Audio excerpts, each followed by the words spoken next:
संक्रांतीच्या शुभमुहूर्तावरती तिळगुळ घ्या आणि गोड गोड बोला, ही परंपरा आपल्या सगळ्यांनाच ओळखीची आहे।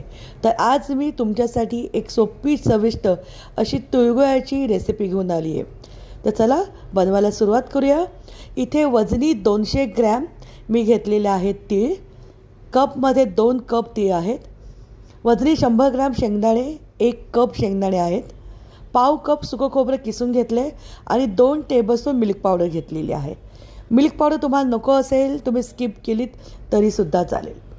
सुरुवातीला शेंगदाणे खमंग भाजून घेऊया। भाजून झाल्यानंतर याची सालं काढून घ्यायची आहेत। तीळ सुद्धा खमंग इथे भाजून घ्यायचे आहेत। मी अनपॉलिश तीळ इथे वापरलेले आहेत। तुम्हाला हवे असेल तर संक्रांतीसाठी स्पेशल पांढरे तीळ येतात, ते सुद्धा तुम्ही घेऊ शकतात।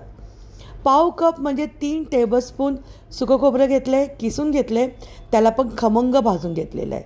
आता थोडं कोमट असताना आपल्याला हे मिक्सरमध्ये ग्राइंड करायचं आहे। लक्षात घ्या, जेव्हा तुम्ही मिक्सरमध्ये ग्राइंड करणार फक्त पल्स मोडवरती एकदा दोनदा फिरवायचं आहे, नाहीतर तीळमधून लगेचच तेल निघतं। आता इथे मोजून पण घेऊया। 2 वाटी हे मिश्रण तयार झालेलं आहे। 2 वाटीसाठी 1 वाटी गच्च भरून इथे आपण गूळ यूज करणार आहोत। खोबरं हाताने थोडंसं कुस्करून घेऊया। इथे मी मिल्क पावडर यूज केलेली आहे 2 टेबलस्पून, पण तुम्हाला नको असेल तुम्ही स्किप केली तरीसुद्धा चालेल। मिल्क पावडरनी खूप छान टेस्ट येते तिळगुळाची। 1 कप म्हणजे 2 कप मिश्रणासाठी 1 कप गच्च भरून इथे मी साधा नॉर्मल गूळ घेतलेला आहे। वजनी गूळ आपला 300 ग्रॅम आहे।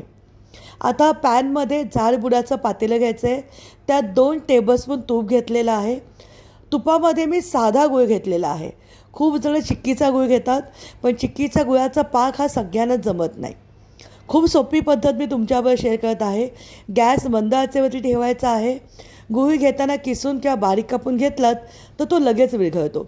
इथे फक्त आपल्याला जो गूळ आहे हा फक्त वितळून घ्यायचा आहे। आपण कुठल्याच प्रकारचे इथे पाक करणार नाही आहोत।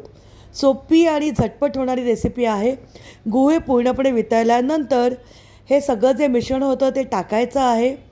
गॅस खाली चालू होता।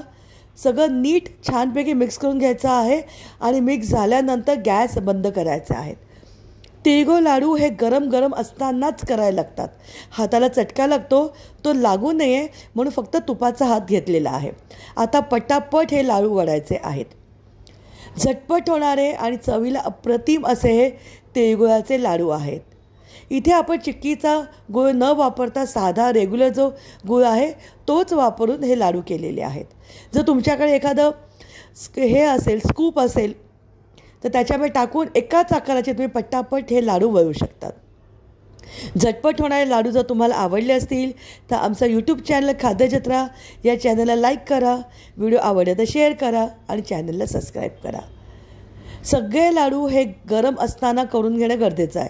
समजा जर हे बॅटर थोडं थंड झालं तर परत गॅसवरती ठेवायचं आहे मंद आचेवरती।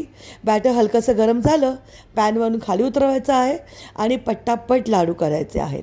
हे लाडू इन्स्टंट आणि पटापट वळले जातात। फक्त हाताला चटका लागू नये म्हणून फक्त तुपाचा हात घेणं विसरू नका। तयार झालेत अप्रतिम, तोंडात टाकल्या विरघळणारे असे हे तिळगुळाचे लाडू। रेसिपी आवडली तर नक्की लाईक करा आणि कमेंट करून सांगा की आजचा व्हिडिओ तुम्हाला कसा वाटला आहे। रूम टेम्परेचरवरती सहज हे लाडू 15 ते 20 दिवस राहतात। तर या संक्रांतीला तिळगुळाचे इन्स्टंट लाडू नक्की बनवून बघा। हॅपी संक्रांत।